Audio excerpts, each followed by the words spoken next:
Olá, prezados pós-graduados. Sejam bem-vindos a mais uma disciplina do seu curso. Nesse primeiro momento, entendemos ser importante apresentarmos rapidamente a disciplina de Metodologia do Ensino Superior. Assim você poderá compreendê-la e, consequentemente, absorvê-la de forma mais consciente e interessante, ok? É frequente ouvirmos em sala de aula alguns questionamentos dos alunos sobre o significado da disciplina de Metodologia do Ensino Superior, sua importância, enfim, em que sentido essa disciplina pode ser útil em cursos não ligados às áreas de educação. Essas dúvidas são pertinentes, pois para a maioria desses alunos, ser professor não é um desejo naquele momento. Então algumas dúvidas aparecem. Por que vou estudar as disciplinas de Metodologia do Ensino Superior? Por que geralmente ela está presente em todos os cursos de pós-graduação? Bem, para responder essas perguntas, certamente precisaremos de um tempo maior, mas tentarei resumir em poucas palavras. Quanto à primeira pergunta, gostaríamos de informar a você que ao cursar essa disciplina, você estará iniciando um processo de habilitação para desenvolver atividades de ensino, pois a principal missão da disciplina é oferecer informações e mecanismos didáticos que possam contribuir para a prática docente. No entanto, gostaria de esclarecer que a atividade docente é carregada de situações inesperadas, que naturalmente nos exigem respostas didáticas imediatas, que nem sempre são comuns a todas as realidades. Cabe a você buscar a continuação dos seus estudos nesta área específica da educação. Bem, quanto à segunda pergunta, se deve à necessidade de evitar que os futuros professores exerçam a docência desprovidos de conhecimento da área pedagógica, realidade que pairava sobre a educação há pouco tempo no Brasil. Nesse sentido, sugerimos a você que fique ligado nos objetivos propostos no seu caderno de estudo e nas conversas que iremos traçar nas nossas videoaulas, ok? No primeiro capítulo, estaremos discutindo a história da universidade no mundo e no Brasil.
Neste capítulo, nossa intenção será o de levá-lo a compreender o papel da universidade ao longo de sua existência, buscando uma reflexão sobre a sua atuação de ensino. Ao mesmo tempo, buscaremos apresentar e discutir a função da universidade no Brasil. Vamos começar nossa conversa discutindo o que vem a ser a universidade. Será que todas as instituições de ensino superior são consideradas universidades? As organizações de ensino superior estão organizadas em universidades, centros universitários e faculdades. No Brasil, por exemplo, são consideradas universidades somente aquelas instituições de ensino que estão alicerçadas nos seguintes pilares: ensino, desenvolver um ensino de qualidade; pesquisa, dar propostas por intermédio da investigação científica às necessidades da região onde está inserida; e extensão, prestar alguns serviços essenciais às suas comunidades, como ambulatórios médicos, assistência jurídica, etc.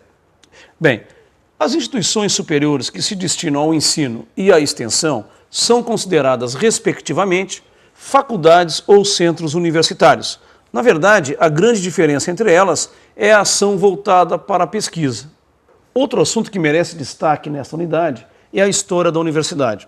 É interessante recordar que as primeiras universidades não possuíam fins de pesquisa.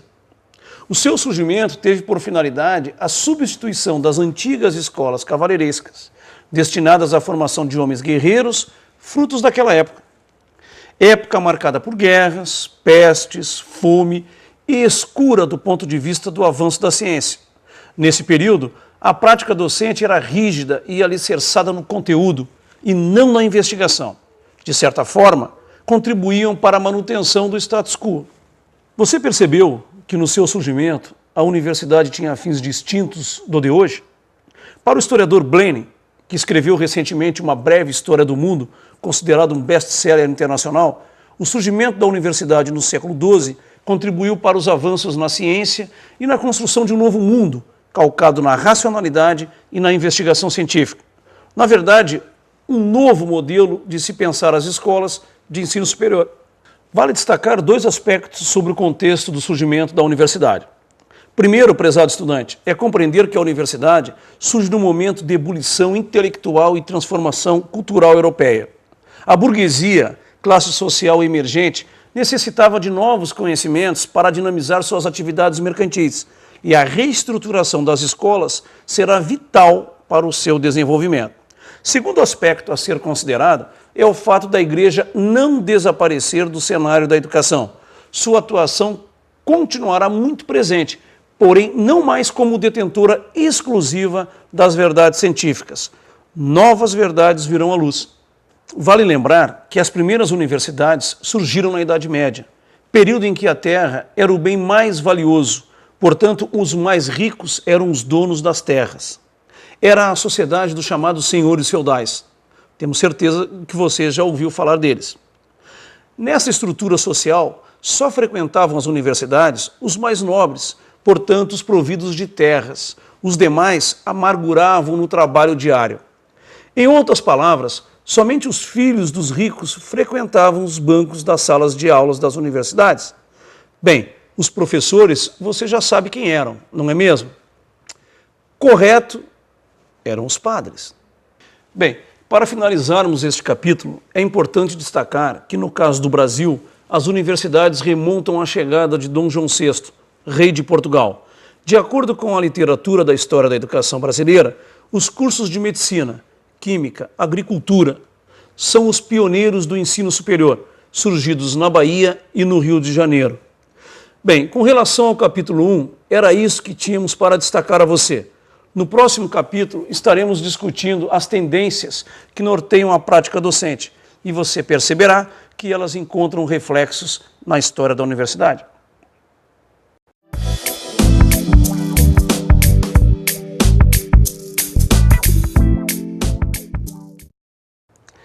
Nossa intenção neste capítulo é discutir o quanto as práticas pedagógicas atuais encontram raízes na história da pedagogia, isto é, apontar as diferentes maneiras do professor se relacionar com os conteúdos, conhecimentos e com seus estudantes.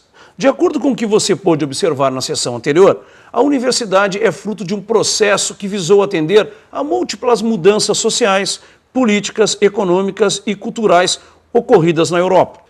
Os reflexos históricos das primeiras universidades, tanto na sua estrutura de funcionamento administrativo quanto pedagógico, ainda mostram seus reflexos. Até os dias de hoje, a maneira como o professor encara o processo pedagógico está muitas vezes relacionado a uma formação acadêmica que apresenta fortes traços de uma época distante. Em outras palavras, a forma de um professor encarar a sala de aula, seus estudantes, seus conteúdos e até mesmo seus colegas encontra raízes na sua formação escolar. Na verdade, a relação de um professor com seus estudantes só pode ocorrer de duas formas: unilateral, onde o professor fala e o aluno escuta, ou multilateral, onde o professor e aluno se comunicam, refletem, discutem, formulam e reformulam convicções, conceitos, conhecimentos, etc. Trata-se, na verdade, da chamada educação bancária, em que o professor é transmissor do saber, e a educação problematizadora, em que o conteúdo programático não é a única fonte de estudo. O diálogo permanente entre alunos e professores se faz presente. Para tornar mais inteligível o que observamos aos parágrafos anteriores, iremos a seguir apresentar algumas das tendências pedagógicas que norteiam a prática docente. São geralmente classificadas em 4 grandes grupos: tradicionais, pois se trata de um modelo educacional que remonta às origens do ensino escolar e que certamente você já vivenciou alguns de seus reflexos; Rigidez, autoritarismo e ambiente austero são algumas das características presentes.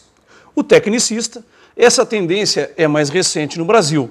Remonta o processo de industrialização, século XX, período em que se fez necessário a formação de profissionais para o mercado de trabalho. Você já deve estar imaginando que características marcam essa tendência. Afinal, as escolas técnicas são muito presentes até hoje. A transmissão dos conteúdos e a organização racional da sala de aula são algumas das características dessa tendência. Libertário. Trata-se de uma tendência mais recente, não aparece com frequência. Ela exige muito preparo e compromisso do professor e do aluno. O objetivo é articular a sala de aula e tudo o que acontece nela à realidade vivida. Os professores e alunos devem atingir um nível de consciência da realidade em que vivem na busca da transformação social. O grande educador brasileiro responsável pela difusão dessa tendência foi Paulo Freire. A crítico social. A tendência crítica, conhecida como crítico social, chegou ao Brasil no início da década de 1970, sendo contemporânea ao modelo tecnicista. Prezado estudante, esta tendência é muito semelhante à anterior. Talvez a diferença mais marcante é o fato desta preocupar-se em compreender o mundo por intermédio da reflexão, enquanto a anterior busca, em conjunto com a reflexão, a transformação desse mundo. Pois é, fazendo um retrospecto de sua vida acadêmica, seus professores seguiam uma tendência tradicional, tecnicista, libertária ou crítico social dos conteúdos. E você, que tipo de tendência apresenta mais intimidade? Qual delas você considera a mais adequada? No próximo capítulo, estaremos discutindo a importância do projeto de ação como um instrumento indispensável para uma boa prática docente.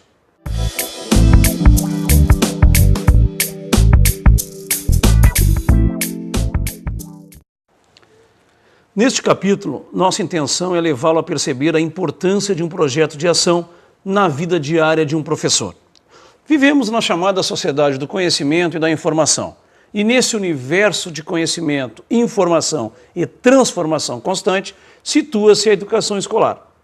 E é nessa lógica que torna-se necessário compreender que a sala de aula é formada por uma diversidade de comportamentos e pensamentos que impõem cotidianamente mudanças na forma do professor se relacionar com seus estudantes e com seus conteúdos. O professor transmissor e o estudante receptor de conteúdos entraram em falência na última década do século passado. Ao professor não basta saber transmitir conteúdos, é preciso saber promover a compreensão desses conteúdos. Não basta saber, é preciso saber fazer.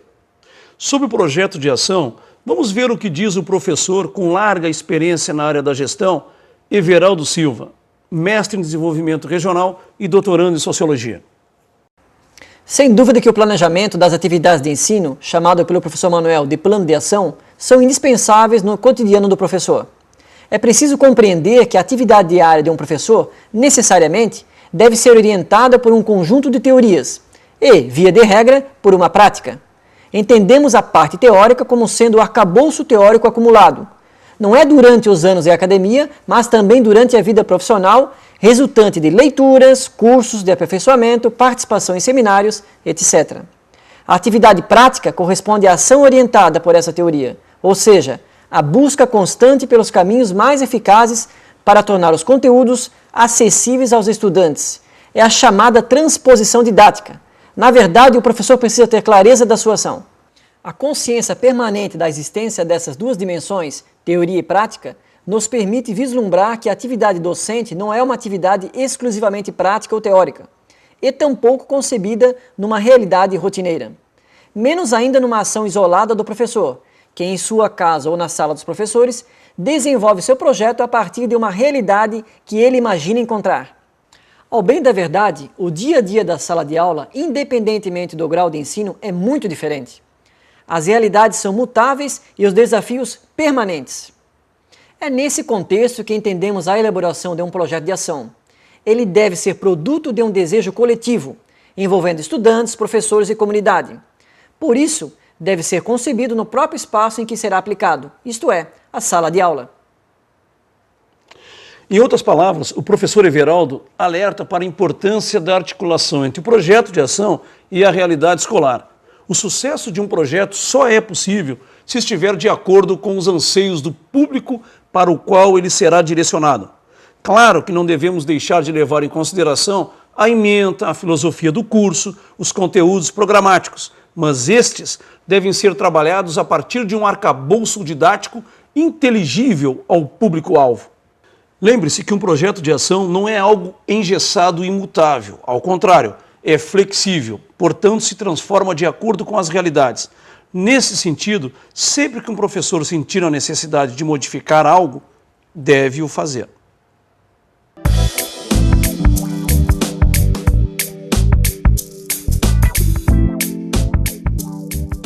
Julgamos esse capítulo extremamente importante para todo professor que busca diversificar seus métodos de ensino. Prezado estudante, por inúmeras vezes você deve ter vivido situações em que seus professores utilizavam aulas expositivas como sendo a única prática possível para desenvolver a sua aula. Possivelmente, em vários momentos, tenham ficado chatas, gerando um desconforto a você, que possivelmente sentiu-se desestimulado em participar das aulas. Lembre-se, durante nossas reflexões no caderno de estudos, procuramos mostrar a você que a prática de ensino do professor é muitas vezes um reflexo de sua formação. Aqui iremos ressaltar alguns instrumentos metodológicos que poderão auxiliar na prática de ensino do professor e, ao mesmo tempo, contribuir para que o professor não perceba na aula expositiva o único procedimento de ensino possível na construção do conhecimento. No entanto, gostaríamos de registrar que as aulas expositivas são necessárias e muitas vezes desejadas pelos estudantes. Dessa forma, não devemos olhá-la com preconceito. Vamos ouvir o que o professor Janes Tomelin tem a dizer a respeito disso? No meu entendimento, a aula expositiva é uma das práticas mais utilizadas pelos docentes ainda hoje.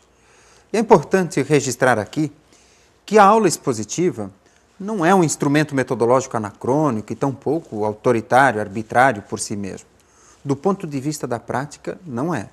O que ocorre é que muitos docentes, nas suas exposições, esquecem de chamar, de cativar, de convidar e envolver os estudantes para um diálogo, para uma dialogicidade e para uma ação que culmine não só num monólogo onde o professor fala por ele mesmo e para ele mesmo, mas que ele converse com, que ele faça trocas, que ele promova a construção colaborativa do conhecimento. Dessa forma, entendemos que a exposição oral deve ser norteada por uma linguagem que instigue a participação do público.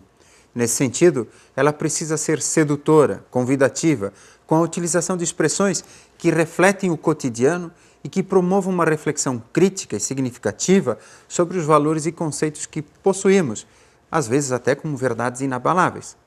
Nesse caminho, as aulas expositivas abrem espaços para exposições dialogadas, onde o professor, a pessoa autorizada, media situações de construção do conhecimento com a participação de experiências e conhecimentos de seus estudantes. A sala de aula torna-se, assim, um espaço polifônico. Claro que, para isso, o professor precisa conhecer a fundo a matéria, levar em conta o tipo de auditório e usar apontamentos para fazer um bom uso dos recursos audiovisuais. É verdade, professor Janes. É impossível sucesso em nossa prática sem conhecermos a fundo nossa matéria ou deixarmos de considerar nosso auditório. Sem dúvida que esses são critérios básicos e indispensáveis para uma proposta de aula expositiva dialogada. Então, sempre que possível, o professor deverá diversificar seus métodos. Por isso, sugerimos seminários, simpósio, fórum, dramatização, estudo de caso e também estudo dirigido. Gostaríamos de lembrar que esses instrumentos servem para orientar o professor na sua prática diária. Na verdade, são técnicas que, quando bem aplicadas, contribuem para uma prática docente objetiva e reflexiva, servindo também para articular os conteúdos de uma determinada disciplina e outros ramos do saber. Portanto, esses instrumentos não devem ser utilizados para substituir as aulas expositivas. Ao contrário, são instrumentos que podem nascer nas próprias aulas expositivas. Nunca devem ser utilizados sem objetivos e propósitos claros, pois, caso contrário, tornam-se instrumentos geradores de discussões não muito distintas das do senso comum, ou seja, o conhecimento aparente que temos das coisas.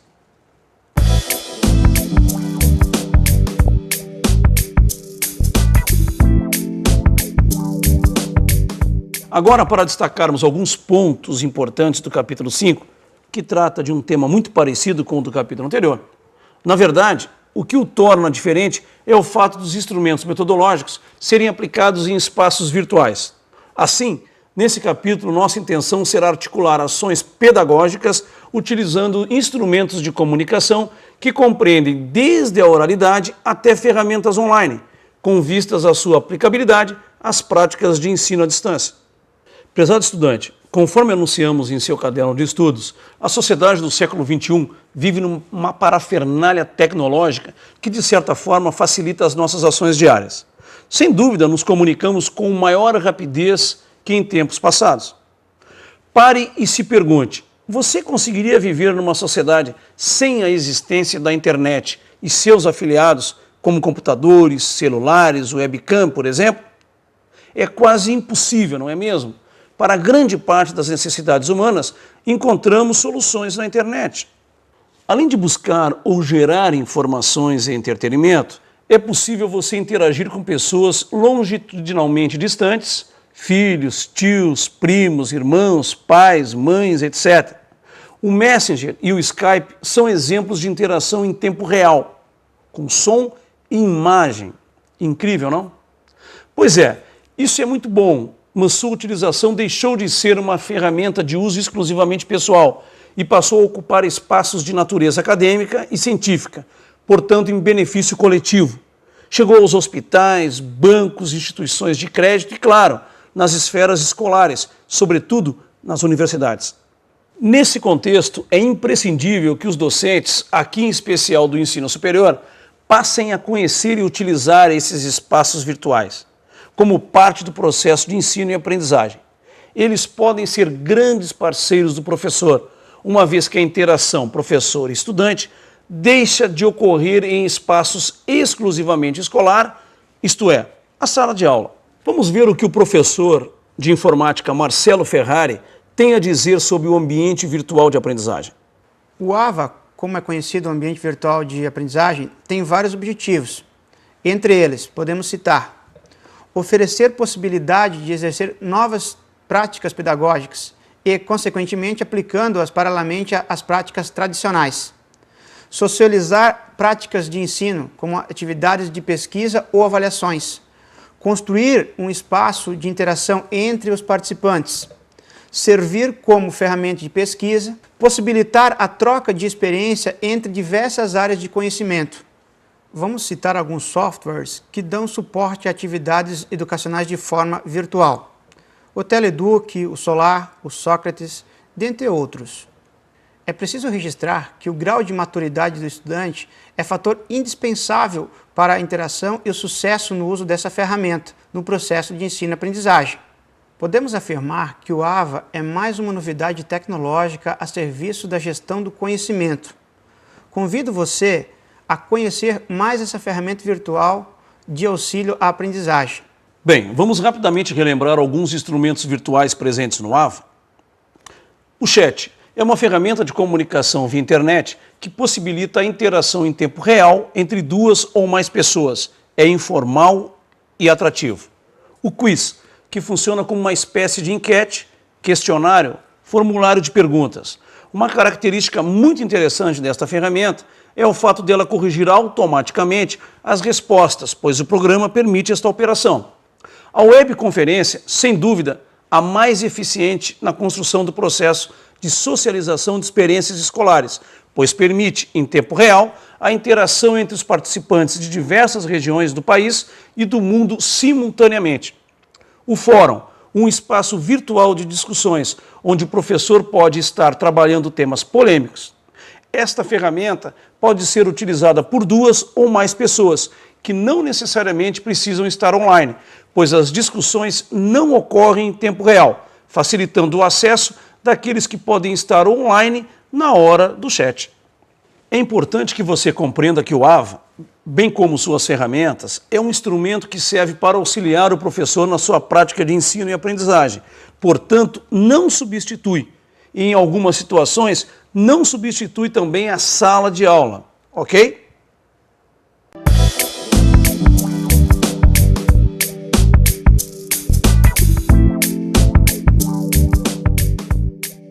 Aqui, nossa intenção será relembrar o conceito de currículo e também discutir as suas dimensões. Você já deve ter percebido que a palavra currículo faz parte do cotidiano das pessoas. Afinal, quem nunca entregou um currículo numa empresa com o objetivo de candidatar-se a uma vaga? Pois é, esse documento tão importante serve para informar a trajetória de sua vida, desde sua formação escolar até suas experiências profissionais. Currículo é mais uma dentre tantas outras palavras de nosso vocabulário que tem sua origem no latim. Sua origem está associada ao verbo currere, que traduzido para o nosso idioma significa caminho ou percurso. Na verdade, o currículo reúne uma série de significados e sentimentos ideológicos típicos do momento vivido, tornando difícil um consenso conceitual em torno de si. Mas pode ser entendido como uma estratégia pelas quais as escolas tentam satisfazer os fins da educação. É evidente que o currículo não é algo solto no espaço, ao contrário, ele está diretamente articulado às necessidades da sociedade. Logo, os conteúdos, as estratégias de ensino, instrumentos de avaliação e os objetivos, por exemplo, sofrem transformações sempre que necessárias. É preciso considerar que o currículo é fruto do seu tempo e suas mudanças são resultantes das mudanças econômicas, políticas e sociais que assolam o mundo. Portanto, as transformações curriculares ocorridas no Brasil ao longo da educação são ações resultantes de transformações promovidas no Brasil e também no mundo. Assim, é necessário compreender que tais ações não são eleitas na subjetividade de uma instituição, pessoa ou comunidade. Tampouco somente aquilo que está escrito no currículo, documentado, é que poderá ser realizado e vice-versa. O que estamos querendo dizer é que o currículo de uma determinada instituição é oficializado por uma instituição maior, os chamados órgãos oficiais, como, por exemplo, o Ministério da Educação, as secretarias estaduais e municipais de educação. Assim, o currículo pode apresentar diversas extensões ou dimensões. Vamos rever isso então. Currículo oficial é o que foi planejado oficialmente para ser trabalhado nas diferentes disciplinas e séries de um curso. Currículo formal abrange todas as atividades e conteúdos planejados para serem trabalhados na sala de aula. Inclui também o currículo oficial. Currículo em ação ou real são todos os tipos de aprendizagem que os estudantes realizam como consequência de estarem escolarizados. Currículo explícito representa a dimensão viável do currículo e se constitui nas aprendizagens intencionalmente buscadas ou deliberadamente promovidas por meio do ensino. Currículo vazio ou nulo constitui-se nos conhecimentos ausentes, tanto das propostas curriculares, currículo formal, como das práticas da sala de aula, currículo em ação. Ao bem da verdade, as discussões acerca do currículo são constantes em todas as esferas educacionais. Dificilmente em congressos, simpósios ou seminários da atualidade não percebemos palestras ou apresentações de resultados de pesquisas que movimentam discussões sobre currículo. O interessante é que você tenha percebido que o currículo não é um documento imutável, engessado ou elaborado cuidadosamente para durar uma eternidade. Seu entendimento deve ir no sentido contrário, isto é, que por se tratar de um documento carregado de valores e ideologias de uma determinada época, lugar ou grupo social, ele torna-se dinâmico, necessitando de constantes visitas e, consequentemente, ajustes.